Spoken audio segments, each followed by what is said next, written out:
ایک بادشاہ راستہ بھٹک کر کسی ویرانے میں پہنچ گیا۔ وہاں جھونپڑی تھی۔ اس جھونپڑی میں رہنے والے شخص نے بادشاہ کی بڑی خدمت کی۔ وہ غریب جانتا بھی نہیں تھا کہ یہ بادشاہ ہے۔ مسافر سمجھ کر خدمت کی۔ بادشاہ بہت خوش ہوا۔ جب جانے لگا تو اس نے اپنی انگلی سے انگوٹھی اتاری اور کہا، تم مجھے نہیں جانتے ہو کہ میں بادشاہ ہوں۔ یہ انگوٹھی اپنے پاس رکھو۔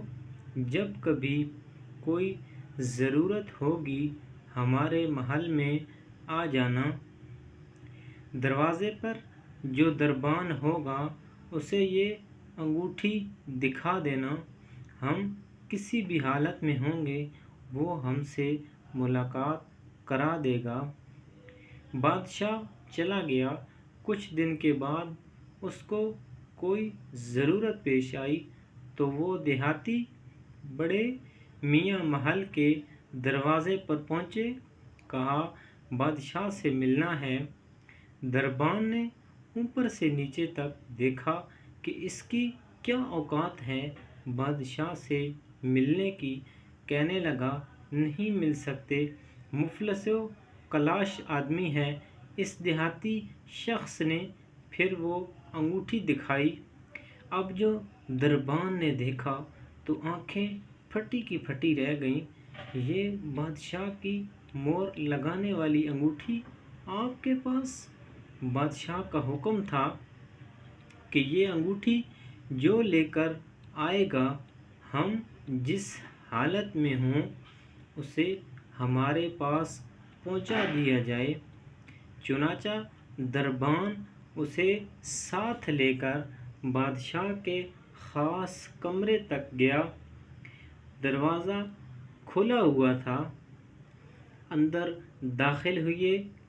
اب جو یہ شخص وہاں چل کر آیا تھا اس کی نظر پڑی کہ بادشاہ نماز میں مشغول ہے۔ پھر اس نے دعا کے لیے اپنے ہاتھ اٹھائے۔ اس کی نظر پڑی تو وہ وہیں سے واپس ہو گیا اور محل کے باہر جانے لگا۔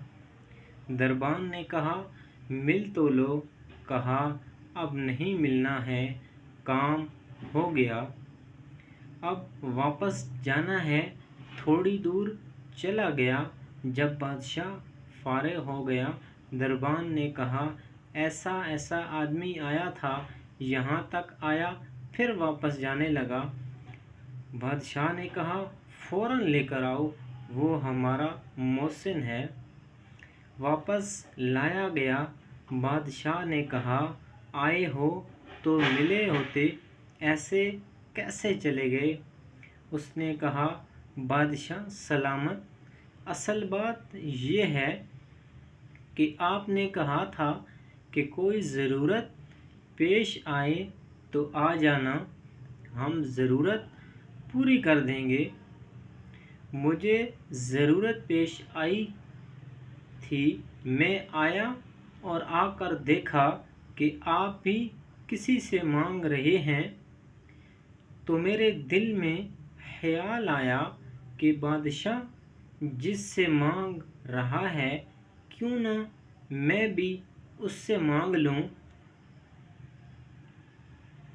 یہ ہے وہ چیز کہ ہمیں جب کبھی کوئی ضرورت ہو، بڑی ہو یا چھوٹی، اس کا سوال صرف اللہ پاک سے کیا جائے کہ وہ ایک در ہے جہاں مانگی ہوئی مراد ملتی ہے۔ جو چاہیے سو مانگیے۔